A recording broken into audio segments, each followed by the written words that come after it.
Les gens peuvent chanter et prier, mais ils ne peuvent pas donner au Seigneur la vraie adoration. Dans beaucoup d'endroits, très peu l'adorent. Beaucoup de croyants trouvent que c'est très dur de s'agenouiller pour la prière. Ils s'assoient et prient.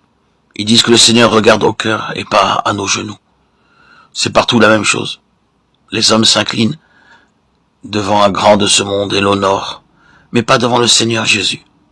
Les deux choses sont nécessaires et conformes à la parole, comme nous le voyons en divers endroits des Écritures, Romains 15, 11 et Philippiens 2, 10, afin qu'au nom de Jésus tout genou fléchisse dans les cieux, sur la terre et sous la terre, Actes 20, 36 et Actes 21, 5.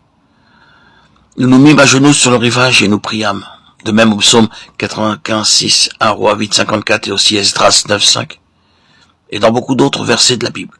Nous lisons que bien qu'ils fussent prophètes ou rois, tous s'agenouillèrent devant le grand Dieu. Il n'y eut pas d'exception. Plus nous connaissons notre Seigneur comme Seigneur de notre vie, plus nous voulons nous incliner et l'exalter. L'humble adoration et la piété seront réelles dans nos cœurs, si nous nous inclinons aussi bien physiquement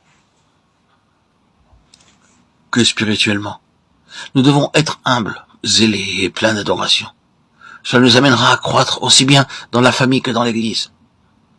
S'il n'y a pas de réelle adoration, il n'y a pas de croissance réelle.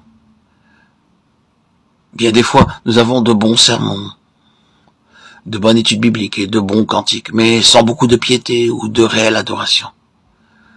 C'est pourquoi les gens restent stériles. Il y a 5 principes divins simples pour une vie triomphante, un foyer heureux et une église vivante.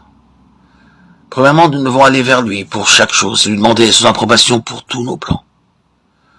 Deuxièmement, nous devons chercher quotidiennement à nous approprier la puissance de la résurrection pour tous nos besoins, nos problèmes et nos épreuves. Troisièmement, nous devons avoir la communion fraternelle et être soumis à la parole de Dieu. Quatrièmement, nous devons servir joyeusement. Et enfin, cinquièmement, nous devons avoir une piété sincère et adorer avec humilité et reconnaissance.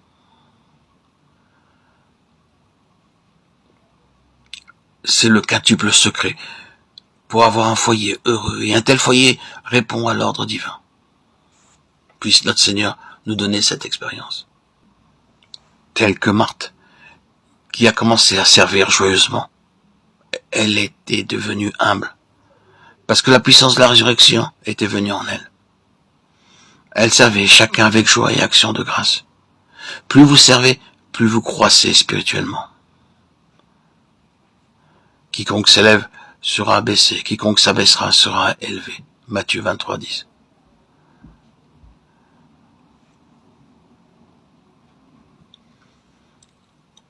Pour une vie triomphante, une maison heureuse et une église vivante, un joyeux service est nécessaire.